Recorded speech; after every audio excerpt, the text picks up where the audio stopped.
What is up, guys? It is Sunday the 27th of November and this is your tech news roundup.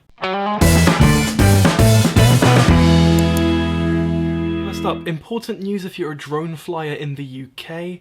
Drone Safe, the people that make sure that, or at least try to make sure that people who fly drones are doing it in a safe fashion, have published their new drone code earlier this week with 5 key points. First of all, don't fly near airports or airplanes because, trust me on this, an airplane and a drone don't mix. If it's a commercial plane, then it might be full of cargo, and if the plane goes down, it'll be very, very expensive.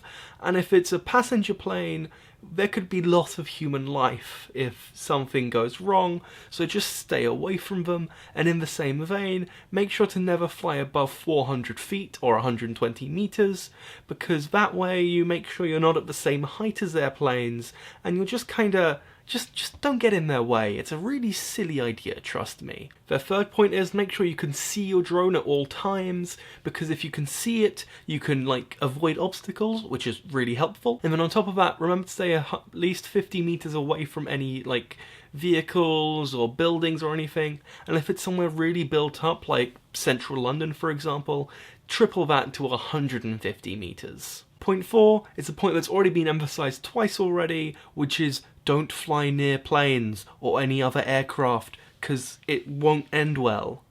There have been 4 near misses in the last month, and luck has been the reason nothing catastrophic has happened. And finally, point 5, enjoy responsibly. If you're not looking to make a gain on flying a drone in England, luckily for you, you don't need any kind of license. You're allowed to just stay vigilant and just make sure you're not doing anything stupid. If you're doing it commercially, you need to go get a drone license, but if you're not, go have fun and just be safe. Make sure to head over to dronesafe.uk, the link will be in the description, to see the full list of everything, and there's a full 2-page poster. Just please don't do anything stupid with a drone. Let's get less preachy. With Black Friday having begun on Friday and Cyber Monday coming up on Monday, there are loads of great deals to be had, but there are also loads of fake deals. So you have to be careful. Now, if you're looking on something like Amazon, make sure to check out camel.com. They do a price comparison thing amongst over time, so you can see if it's ever actually been cheaper, and if the Black Friday deal isn't actually a deal, which is extremely important because you might be buying something that claims it's £70 but was never actually sold at £70. Downstairs, I was going to grab it, but this is my phone. Downstairs, I bought an Amazon Fire tablet. Those things are usually £50 and they're currently selling at £30. They're sold out all the way back to the the second week of December for the 8GB version model. The 8GB version model. Great job, George. They're sold out back to the first week of December if it's the 8GB model, and the second week of December for the 16GB model. Might be the other way around, I can't remember. So those are a genuinely good offer, but there are loads that aren't. So just remember, if you see that it's 99% off, it might be too good to be true. Also, make sure to look around. Just because Amazon's offering it for 40% off doesn't mean it's not 50% off elsewhere. Make sure to look around and see where the best deal is. If you're buying electronics and they're the same price, then John Lewis is usually a good bet, because even though they're the same price, they tend to have extended warranties, which means you get more benefits outside of just the product itself. And finally, go have fun. Even if you find something that is a great deal, don't buy it just for the sake of buying it. Buy something that has a reason. And if you buy something that's 80% off and is genuinely a great product, but you see you have no use for it, you might have a Christmas gift there.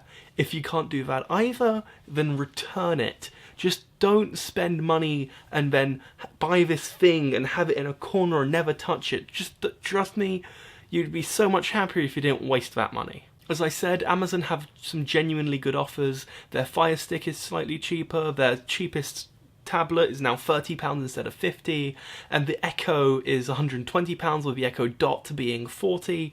Again, great deals. Not quite as cheap as it was for Prime users when they first announced the Echo, but if you want to buy one now and didn't buy one when they first came out, that's still a reasonable price. And finally, in news that's more concerning than anything else, the CEO of Reddit, Steve Huffman, openly admitted to altering the comments of Reddit users, which isn't that big a deal in the current situation, like in what he actually did, but has larger implications more than anything else. Essentially, a quick overview is that he'd been having a big issue on Reddit in terms of the fact that there's this whole Pizzagate conspiracy, the idea that Hillary Clinton and her campaign manager were secretly running a child trafficking ring out of a pizza shop, hence Pizzagate, and he'd been sort of trying to shut that whole thing down, and because of that, all of the Donald Trump supporters weren't very happy with him, making accusations against him himself, as well as family members and friends, and therefore he just kind of snapped and decided screw it.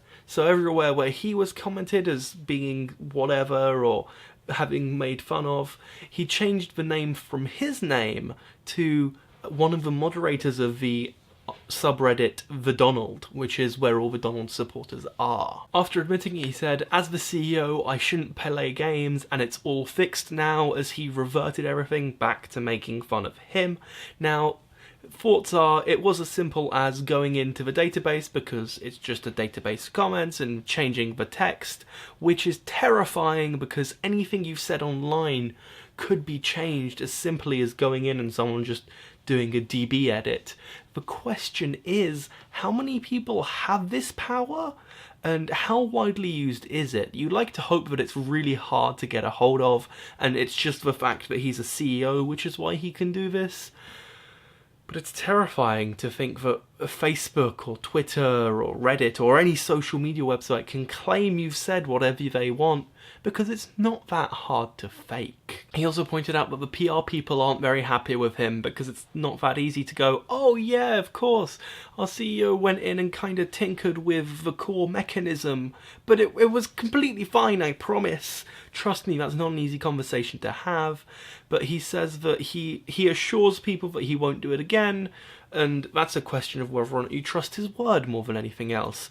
Personally, I just hope it doesn't happen, and we'll have to see. He's been getting a lot of stick the last couple of weeks, so maybe he just snapped, but it's definitely a wait-and-see scenario. And finally, quickly relating back to Trump, and this happened recently, like in the last 24 hours, less than, so I just thought I'd mention it really quickly, partially because I thought it was funny, and partially because it is really quick. Someone went into Google Maps and changed the name of Trump Tower to Dump Tower. Donald Trump is the president-elect, with the majority of Americans not being very happy about it.